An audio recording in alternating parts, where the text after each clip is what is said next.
Hello बच्चों, कैसे हैं आप लोग। पढ़ाई एकदम सब बढ़िया चल रही होगी। तो बेटा मन से पढ़ते रहना, दिल लगा के पढ़ते रहना, है ना। मैथमेटिक्स जो है आपको बहुत ऊपर पहुंचा देगा एक दिन, अगर आप पढ़ते रहे तो बच्चों, हम लोग डिफरेंशियल ज्योमेट्री की अगले वीडियो में आ गए हैं। और इस वीडियो में हम लोग कप्पा और टाउ के बारे में कुछ और इम्पॉर्टेंट बातें करेंगे, क्योंकि हम लोगों ने पिछले वीडियोज़ में कप्पा और टाउ के बारे में बहुत सी इम्पॉर्टेंट बातों को सीखा था। और बेटा हाँ, एक बात और भी है, पुराने सारे वीडियोस पहले देख लेंगे तभी ये वीडियो समझ में आएगा।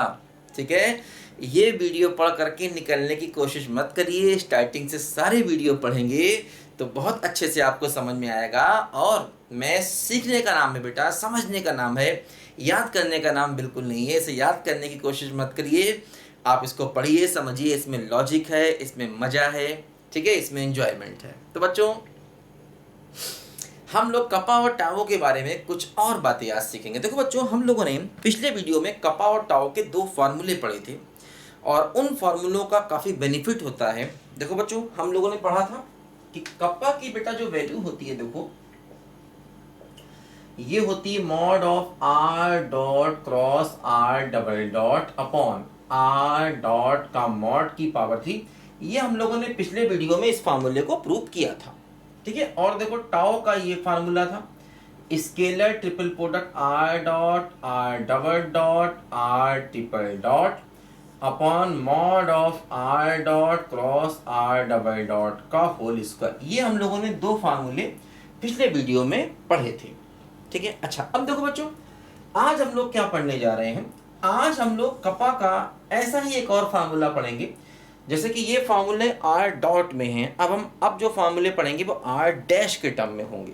ठीक है ना, आर डैश मतलब देखो, जैसे आज हम लोग प्रूव करेंगे कि कप्पा की जो वैल्यू होती है बेटा, वो mod of are dash cross are double dash, और टाउ की जो वैल्यू होती है वो scalar triple product are dash are double dash और आर ट्रिपल डैश, ठीक है, और whole divide by mod of are dash cross are double dash का स्क्वायर।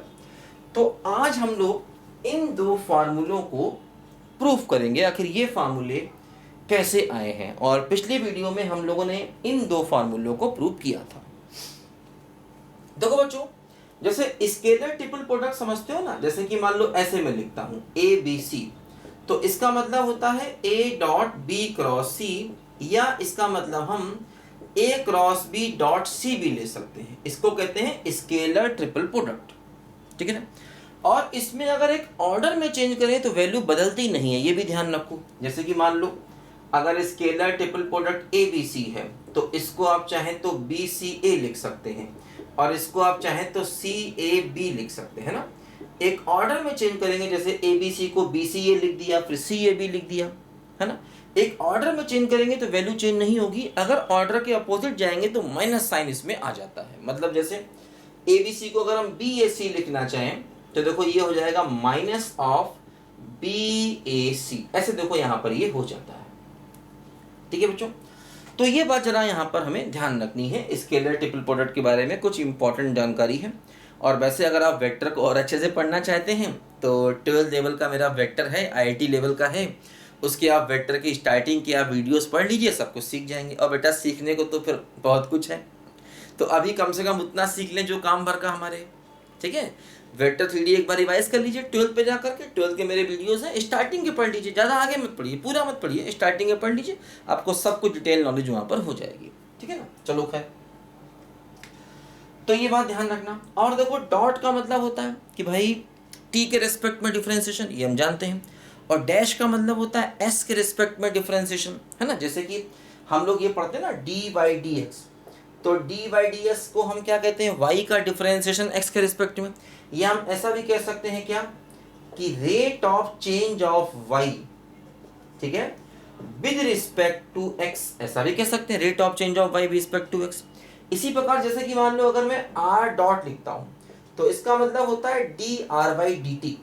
और यहाँ पर टी बच्चों जो है वो टाइम नहीं है, टी का मतलब यहाँ per unit vector along tangent. ठीक है, टी का मतलब क्या होता है यहाँ पर, यूनिट वेक्टर अलोंग टेंजेंट। और अगर आर डबल डॉट कर दिया तो इसका मतलब इसी का डबल डिफरेंशिएशन हो गया। ठीक है। आर का मतलब वही अपना कर्व का इक्वेशन, उसको हम आर वेक्टर मानते हैं हमेशा। भाई कर्व के इक्वेशन को ही तो आर वेक्टर लेके चलते हैं ना हमेशा। और आर डैश क्या होता है? आर डैश का मतलब होता है कि आर का डिफरेंशिएशन एस के रिस्पेक्ट में, एस मतलब आर की लेंथ, और आर डबल डैश क्या हो गया? डबल डिफरेंशिएशन हो गया यहाँ पर, ठीक है। ध्यान रखना आर जहां भी है वो वेक्टर है, टी जहां भी है वो टी कैप है। टी कैप का मतलब यूनिट वेक्टर अलोंग टेंजेंट, और बी कैप का मतलब unit vector along binormal, N cap का मतलब unit vector along principal normal. इसके बारे में हम लोग बहुत डिटेल से पुराने वीडियोस में बेटा चर्चा कर चुके हैं, तो बहुत अच्छा होगा स्टार्टिंग सारे वीडियो पढ़िए, डिफरेंशियल ज्योमेट्री को पूरा कवर करिए, आपको सब कुछ समझ में आएगा, सारी दिक्कतें आपकी हमेशा के लिए दूर हो जाएंगी। और हाँ, पढ़ने के बाद फिर आपको किताब से भी समझ में आने लगेगा, ये भी ध्यान रखिए। जब आपके बेसिक क्लियर हो जाएंगे ना, तो जब आप कोई बुक उठाकर पढ़ेंगे ना, कोई बुक पढ़ेंगे तो आपको बुक से भी समझ में आने लग जाएगा, है ना। मतलब क्योंकि ये बहुत ज़रूरी होता है कि हम किसी के ऊपर से भी डिपेंडेंसी अपनी ख़त्म करें, और वो तभी होता है जब हमारे कुछ बेसिक क्लियर होते हैं। तो मतलब जब आपके बेसिक क्लियर होंगे तो कोई बुक आप उठाएंगे आपको समझ में आने लग जाएगा। मतलब मैं दिल से ये चाहता हूँ कि आप मैथमेटिकली स्ट्रांग हो जाएं, और आप ही नहीं पूरा वर्ल्ड मैथ्स को पढ़े और समझे। मैथ्स में लॉजिक है, मज़ा है, इन्जॉयमेंट है, प्रेम व्यवहार है, आपसी भाईचारा है, सब कुछ मैथ्स के अंदर है, ठीक है ना। तो मैथ्स जो है बहुत ही इंपॉर्टेंट सब्जेक्ट है। मैथ्स नेचर से जुड़ा हुआ डायरेक्ट एक सब्जेक्ट है। भाई नेचर क्या है? मैथमेटिक्स ही तो है। सबसे पहले बच्चा क्या करता है? काउंटिंग करना सीखता है 1 2 3 पर, वो तो बाद में जानता है अरे यार ये तो नेचुरल नंबर है, ठीक है। चलो खैर, तो अब समझो बच्चों ध्यान से, आज हमें ये दोनों रिजल्ट प्रूव करने हैं। देखो करते हैं, इनको कैसे करेंगे? देखो बच्चों ध्यान से समझो, यहाँ पर आर डैश का मतलब हो गया बच्चों कि भाई आर का डिफरेंशिएशन हम लोग करेंगे बच्चों, ठीक है, एस के रिस्पेक्ट में, है ना। यही तो मतलब होता है ना आर डैश का, बोलो बेटा। तो आर डैश का मतलब हो गया बेटा एस के रिस्पेक्ट में डिफरेंशिएशन। देखो तो सबसे पहले क्या होगा बेटा, आर डैश का मतलब आर का डिफरेंशिएशन एस के रिस्पेक्ट में, और आर डैश को ही टी कहा जाता है। टी का मतलब वही टी कैप। टी का मतलब क्या है? T cap unit vector along tangent, ठीक है भाई। आर डैश का मतलब क्या हो गया? आर का डिफरेंशिएशन एस के रिस्पेक्ट में, और इसी को हम टी कैप कहते हैं। टी कह लो, या जब भी मैंने बताया ना, जहां पर भी मैं खाली टी लिखूं इसका मतलब वो टी कैप ही समझना, ठीक है। टी कैप का मतलब यूनिट वेक्टर अलोंग टेंजेंट, ठीक है। ये बात हमेशा ध्यान रखो, मैं बार बार इस बात को बोलता हूँ क्योंकि इससे बच्चे कंफ्यूज होते हैं। टी का मतलब टाइम समझ लेते हैं, यहाँ टाइम नहीं है, टी कैप है बेटा, इसको बोलते हैं यूनिट वेक्टर अलोंग टेंजेंट, और ये आर डैश होता है। देखो अगर आर डबल डैश करें तो मतलब फिर से इसका डिफरेंशिएशन, यानी कि किसके रिस्पेक्ट में? एस के रिस्पेक्ट में, तो ये D T by d S हो जाएगा। भाई इधर भी डिफरेंशिएशन एस के रिस्पेक्ट में, और इधर भी डिफरेंशिएशन एस के रिस्पेक्ट में। आप ऐसा भी कर सकते हो कि मान लो इसको ऐसे करो, d by d s of are dash, तो d by d t of s, एक ही बात है। इसका मतलब आर डबल डैश हो गया, आर डैश का डिफरेंशिएशन एस के रिस्पेक्ट में आर डबल डैश। और देखो ये क्या हो गया? ये हो गया टी डैश। और याद करो टी डैश ही तो बच्चों कप्पा एन होता है ना, याद है टी डैश क्या होता है? Kappa N. तो आर डबल डैश क्या हो गया बोलो? ये हो गया कप्पा एन। एन का मतलब वही एन कैप, एन का मतलब एन कैप, ठीक है, unit vector along principal normal N cap. तो आर डैश मालूम है और आर डबल डैश मालूम है। देखो के में इन दोनों का क्रॉस प्रोडक्ट है, तो इन दोनों का हम क्रॉस प्रोडक्ट लें अगर, R dash cross are double dash, तो इसका क्रॉस प्रोडक्ट लें तो टी क्रॉस कप्पा, कप्पा बनाने में दिक्कत होती है कप्पा बनाने में दिक्कत होती है, बार बार सोचना पड़ता है कप्पा कैसे बनाया जाए चलो कर, तुम्हें कप्पा नहीं बनाना आता तुम के लिख लेना, कप्पा का मतलब के, तुम के लिख लोगे वो भी कप्पा ही है। बस फीलिंग होनी चाहिए यार, लिखने से क्या होता है, नाम से क्या फर्क पड़ता है। अच्छा अब देखो यहां पर समझो बच्चों, ये कप्पा तो बाहर आ जाएगा, ये टी क्रॉस एन हो जाएगा, एन का मतलब वही एन कैप। और मैंने बताया था T N B, T N B, T N B इस तरीके से होते हैं। तो टी क्रॉस एन कितना होता है? बी कैप होता है। टी क्रॉस एन कितना होता है? बी कैप, यानी खाली बी भी लिख सकते हैं। खाली बी का मतलब ही बी कैप, खाली टी का मतलब ही टी कैप, खाली एन का मतलब ही एन कैप, ठीक है। तो t क्रॉस n को देखो हम b लिख सकते हैं, समझो बच्चों यहाँ पर ध्यान से, ये हो गया b। तो r dash cross r double dash का मतलब b। अब देखो दोनों तरफ मॉडुलस ले लो, दोनों तरफ मॉडुलस ले लो, तो मॉडुलस ऑफ k यानी कप्पा और b, तो क्या हुआ देखो मॉडुलस ऑफ कप्पा और मॉडुलस ऑफ b। और b क्या है बोलो, b है यूनिट वेक्टर अलोंग टेंजेंट, तो इसलिए मॉडुलस ऑफ b 1 होगा क्योंकि b क्या है यूनिट वेक्टर। भाई मॉडुलस ऑफ t भी 1 होता है क्योंकि t क्या है unit vector. Modulus of n भी 1 होता है क्योंकि n भी क्या है यूनिट वेक्टर। ये तीनों यूनिट वेक्टर हैं इसलिए इनके मैग्नीट्यूड 1 होते हैं। बार बार हम कैप लगाते नहीं है, ठीक है। अच्छा देखो ये 1 हो गया।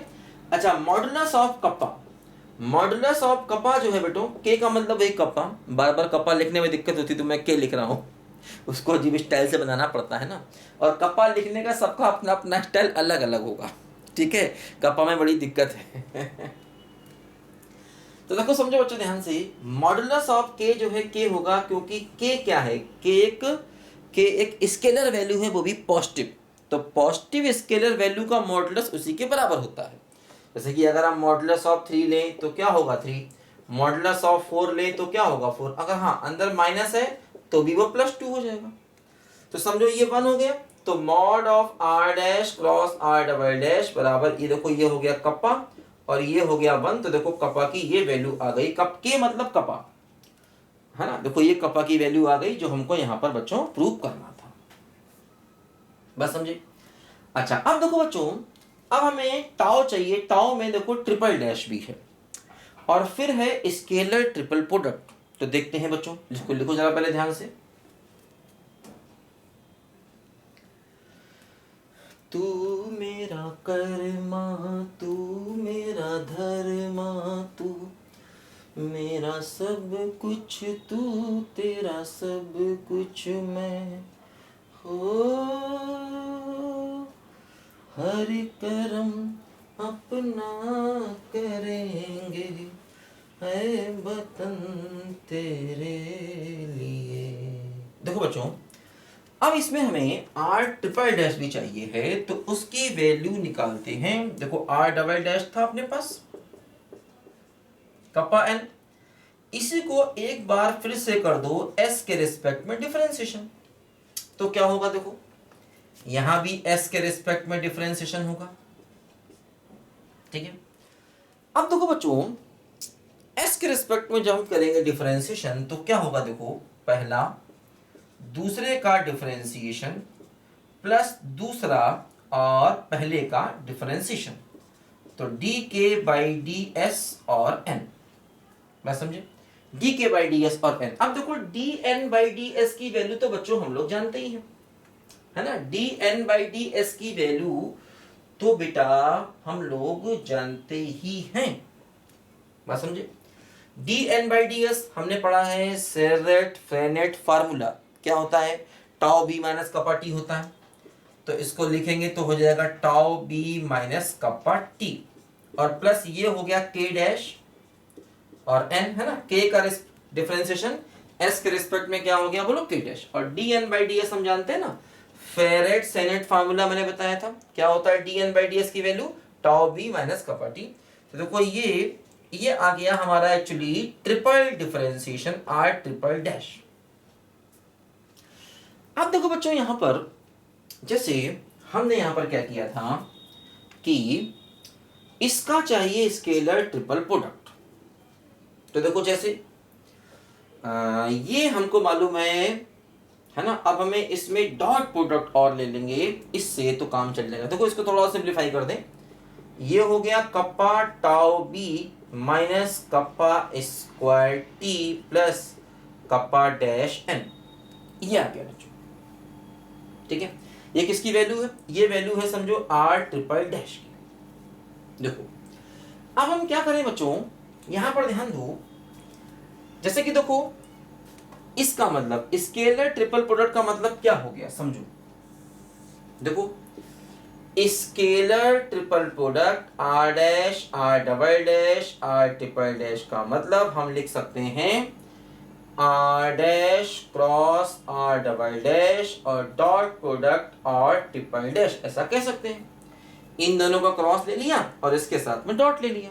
ये तो मतलब हुआ ना स्केलर ट्रिपल प्रोडक्ट का। बोलो बेटा। अब इसकी देखो वैल्यू हम जानते हैं, ये रही, और इसकी वैल्यू जानते हैं, ये देखो रही। अब इन दोनों का हमें लेना है डॉट प्रोडक्ट। ठीक है, R dash cross are double dash हम जानते हैं ये है। इसको डॉट प्रोडक्ट इससे ले लो तो क्या होगा, देखो इसका डॉट होगा, इसका डॉट क्या हो जाएगा, के स्क्वायर टाउ और बी डॉट प्रोडक्ट बी, क्योंकि डॉट हमेशा दो वेक्टर के बीच भी आएगा भाई। के स्केलर है, टाउ स्केलर है, बोलो के भी स्केलर है और टाउ भी स्केलर है। बोलो टाउ क्या होता है, mod of B dash, mod of B dash, mod ले लिया मतलब स्केलर हो गया भाई। टाउ क्या है, एक वैल्यू है, स्केलर है, तो ये भी स्केलर, ये भी स्केलर, वी वेक्टर है, वी वेक्टर है, यहाँ भी देखो वी वेक्टर है। तो जब हम इन दोनों का डॉट प्रोडक्ट लेंगे तो के स्क्वायर टाउ बाहर आ जाएगा और डॉट प्रोडक्ट बी और बी के बीच में आ जाएगा, बी डॉट बी। और ये बात हमको मालूम है बच्चों कि बी डॉट बी कितना होता है, 1 होता है। मैंने बताया था बेटा कि बी डॉट बी मतलब मॉड बी का स्क्वायर जिसकी वैल्यू 1 होती है ना। ए डॉट ए का मतलब होता है मॉड ए का स्क्वायर। जैसे कि मान लो ए वेक्टर है और डॉट प्रोडक्ट ए वेक्टर है, तो ये मॉड ए का स्क्वायर हो जाता है और इसकी वैल्यू हमेशा, अगर ए यूनिट वेक्टर है, जैसे यहां पर देखो बी क्या है, यूनिट वेक्टर है, तो इसलिए मॉड बी कितना हो जाएगा, 1 हो जाएगा। तो खैर इसको हम 1 लिख सकते हैं बाद में। अच्छा आगे बढ़े, देखो क्या होगा, इसका डॉट प्रोडक्ट इससे, अब देखो यहां पर क्या होगा, टी डॉट बी आएगा। टी डॉट बी 0 होगा क्योंकि टी बी एन आपस में म्यूचुअली परपेंडिकुलर वेक्टर होते हैं, तो टी डॉट बी की वैल्यू हो जाएगी 0। और देखो ये एन डॉट बी आएगा और एन डॉट बी की वैल्यू भी आपस में क्या हो जाएगी, 0, क्योंकि टी एन बी आपस में म्यूचुअली परपेंडिकुलर होते हैं। तो इसलिए टी का डॉट बी से भी 0 होगा, टी का डॉट एन से भी 0 होगा और एन का डॉट बी से भी 0 होगा। तो बाकी सब कुछ देखो चीजें यहाँ पर 0 हो जाएंगी, तो बस देखो ये बचेगा और यहाँ भी बी डॉट बी क्या हो जाएगा, 1। तो इसको हटा करके हम 1 यहाँ पर लिख सकते हैं। ठीक है, बी डॉट बी 1 हो गया तो इसको हटाकर यहाँ पर हम बी 1 लिख सकते हैं। तो देखो ये आ गया scalar triple product are dash are double dash R triple dash बराबर के स्क्वायर टाउ। तो देखो यहां से बच्चों टाउ की वैल्यू क्या आ गई, देखो यहां से टाउ की वैल्यू आ गई है scalar triple product are dash are double dash R triple dash और अपॉन कप्पा का स्क्वायर। और कप्पा की वैल्यू ये है, कप्पा की वैल्यू ये तो क्या हो जाएगा, ये हो जाएगा mod of are dash cross are double dash का स्क्वायर, क्योंकि कप्पा का स्क्वायर का मतलब इसका स्क्वायर दिख रहा है ना। हाँ यार दिख तो रहा है, कोई दिक्कत तो नहीं है थोड़ा सा समझ लो, थोड़ा चला गया क्योंकि कुछ चीजें ऐसा करते हैं। देखो अच्छा यहाँ तक तो खैर दिख रहा है, चलो खैर बात समझे ना। देखो इसको इसको इसको इसको यहाँ लिख देते हैं, चलो ठीक है, इसको यहाँ लिखते हैं, तो चीजें मिट गई, कोई जरूरत नहीं पड़ेगी। तो ध्यान दो क्या लिखा, ये क्या लिखा हमने, ये लिखा है scalar triple product are dash are double dash R triple dash बराबर के स्क्वायर टाउ। ठीक है, ये कैसे आया, ये मैंने बताया कि इसका मिटी गया। चलो खैर R dash cross are double dash है ना, R dash cross are double dash क्या था, ये था कप्पा बी।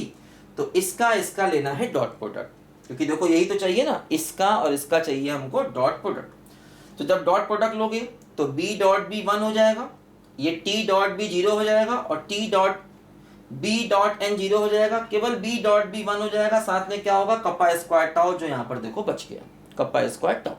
ठीक है, ये वाला। अब देखो यहाँ से टाउ चाहिए, तो टाउ क्या होगा, R dash are double dash R triple dash, वही जो हमने यहाँ लिखा उसको यहाँ लिख रहे हैं दोबारा, जो यहाँ लिखा था उसी को दोबारा यहाँ लिख रहे हैं। तो देखो क्या हो जाएगा, कप्पा स्क्वायर, कप्पा की देखो वैल्यू ये है, तो scalar triple product are dash are double dash R triple dash और ये modulus of are dash cross R dash का स्क्वायर। तो देखो यही हमारे टाउ का बेटा दूसरे नंबर का फॉर्मूला है।